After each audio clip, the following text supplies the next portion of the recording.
Hey, welcome to Tabletop Skirmish Games. I'm Lee, and in this video we'll be looking at the new awesome Warcry reveal featured on the online Summer Skirmish preview.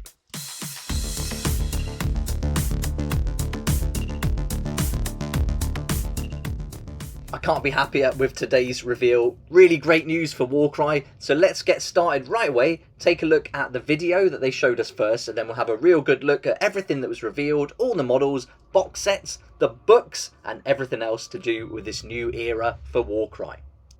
I've been looking forward to this for ages now, couldn't wait to see what was going to come out, and really happy to see that they went with Warcry first in the preview online, so we didn't have to wait too long to find out exactly what's going to be coming, and it's a really great reveal. As you'll see later on, we got to see everything from this new box set, but it started with the video which really just led us into it, set the scene for this new environment that we'll be doing battling in Ghur. And it really did do a great job of that. You can see you've got these twisted trees that are beast-like. They've got teeth, fangs, claws, all sorts coming out of them. And so this is really an environment that's coming to life. And I think you'll be doing battle against that too. And here's the first time we got a look at some of the models in the cartoon form as well. And so we'll be seeing them properly in some photographs real soon. But two really different warbands going up against each other. I must say the Horns of Hashut are probably my least favourite of the Warcry warbands so far, but I'm loving the Rottmire Creed, and here we go, we're going to get to see some actual images of the models themselves now. So now we're in the Gnarlwood Forest, and this is where the battles are going to take place for this new series of Warcry, and I can't wait, it just looks fantastic. So here's the box, the Warcry Heart of Ghur skirmish combat in the realm of beasts now. And I really like the look they've gone for. The change of the logo really kind of gave the idea that the rules were going to change and this was going to be a completely new edition. But great news, they're not changing the rules. The core rules are staying the same. They have said in this preview though that they are updating the rules, and there'll be an extra book with some rules so you can use the terrain, much like they did with Red Harvest. But look at this, here's the image of all the terrain, all the models out on the board, and I just think they've nailed it. It's brilliant. I love the walkways, I love the skeletons, the bits of masonry and ruins built into it, the twisted trees that are coming to life. It just looks awesome. I mean, what more can you say? It's got everything Warcry needs. It's got the height, it's got the elements of cover, and it's just got those potentially dangerous pieces of terrain where you're going to get penalties for climbing over it. It just looks brilliant. It really suits the whole aesthetic of Warcry, and I think they've done a great job bringing it from the 8 points into Ghur. Next, they showed us the Rottmire Creed in full. We saw one of the models, the one on the right-hand side at the bottom there, and it was okay. I wasn't blown away by it, but it certainly looked interesting. But now I'm seeing all 10 of the models. We've got 5 here, another 5 to look at in a second. I'm really impressed. I think they look brilliant.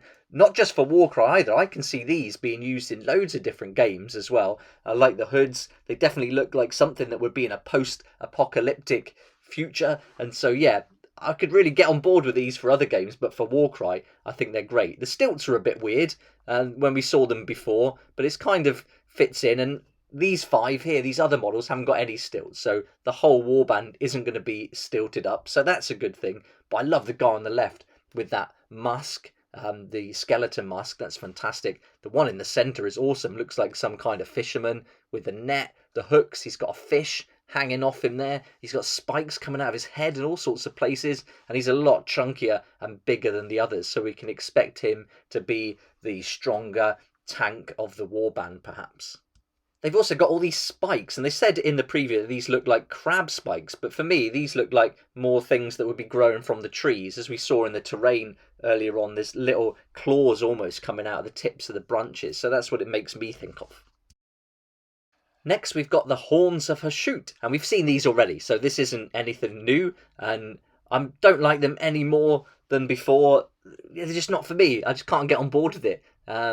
Yeah, not really into these that much now, so I think I'm obviously getting the set, but for these, I might even sell them. I don't even know if I'd want to play them, but they've got this whole fire vibe. They've got the helmets, like the bull helmets, and it makes me think of that burning bull, that metal bull that they used to put people in and then put the flames and fire underneath it and cook them alive in it. So that's kind of the vibe I'm getting from these. The two at the top look a bit out of place, like farmers of some kind, so that's a bit weird. But yeah, I'm not really feeling this too much. But I'm definitely on board with the Rottmire Creed, so I'm really happy to see that full warband. Looks awesome. I can't give it enough credit. It looks brilliant. But the Horns of Hashut, they're just not for me. So yeah, these aren't a warband I would really get excited about playing. The star of the show for me, though, is the terrain. This just looks amazing. This is potentially some of the best terrain for Warcry. I don't want to get carried away because I've only just seen it. And yeah, I spend a bit of time looking at this later on, I think. But it does look brilliant. It gives me a kind of Underworlds vibe as well. You've got the skull, and I like seeing all those pieces, like the spine there and the ribs coming up. That just looks brilliant. Reminds me of the Beastgrave terrain that came with Underworlds, but this on a bigger and more grander scale. I love the twisted trees and how they're coming alive with those like claws coming out of the end of them. That's brilliant. The bamboo walkways are just great, and it's all intertwined with the different skulls from beasts that these trees have sprouted up from. And then you've got all the rubble and the ruins coming through that as well. That Aztec vibe. Some hints there maybe for the Seraphim. So yeah, we've definitely got a lot more to come for Warcry. I can't wait to see what warbands are going to come out. And I really hope they do new warbands and don't just give us the Age of Sigmar models reboxed up. So yeah, this really needs to have proper Warcry warbands like they did when the original box set came out. The biggest relief for me was that the rules aren't changing. This isn't a new edition of the rules, so fantastic news. The core book is going to remain the same, but it's going to be updated. So the core rules are the same, just with an update, so that's good. And then you can also see here the Warband Tome for Rotten Ruin is going to have the information for these 2 new warbands, and then perhaps the rules for the terrain. Maybe the terrain rules are going to be in the Rotten Ruin, or they might even put them in the core book like they did with Red Harvest. So we'll wait and see on that, but it's going to come with a couple of books as well. We've got to look a bit more at this terrain. It's just amazing. Look at this skull in a tree. It's like a watchtower, as they told us in the online preview, with the horn there to give the warning signal. I love the barricades with the bamboo and all these ruins dotted around as well. I just think it's brilliant. I mean, what more can you say? It's just perfect for Warcry. You've got all these levels, like on this one, you've got the 2 platforms out of bamboo, and then you can link up with all these walkways as well, so you can arrange it in loads of different ways, as you would expect from Warcry terrain. And here's another one, a larger platform here, with loads of different spines and skulls coming out of it. Just perfect. Yep, I can't wait to get this. And I'm hoping this is going to be an easy one to paint. I thought Red Harvest would be, but that took me ages with all the metal pieces. But perhaps this will be a bit quicker with some dry brushing and contrast. I think this could be a quick one to get going with. Here's another look at one of the twisted trees with a platform. Just brilliant how they've done it and grown it around the skulls. Great job. So how cool is this?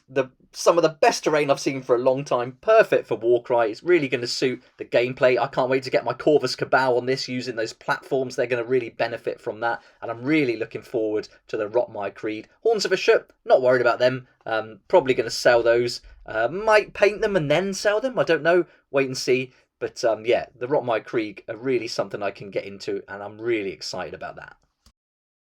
But what do you think? Are you happy with what they've done here? What's your favourite part of this new Heart of Ghur box set? Let me know in the comment section below. I can't wait to read what you think about this, hear your opinions, and so I'm really looking forward to that. So let me know down below. And I hope you enjoyed this video and it gave you a little recap of the preview if you missed it online or don't want to watch the full video. So thanks so much for watching. Please like if you liked it. Subscribe for more videos like this. Don't forget to hit that notification bell as well to join me next time on Tabletop Skirmish Games here, and I'll be posting lots of videos for the other skirmish games revealed today. So come back, they're going to be up really soon. I'd like to say a huge thank you to my Patreon supporters who make these daily videos possible, and if you're interested in joining the community, it'd be awesome to see you there, and I'll put a link for that in the description down below.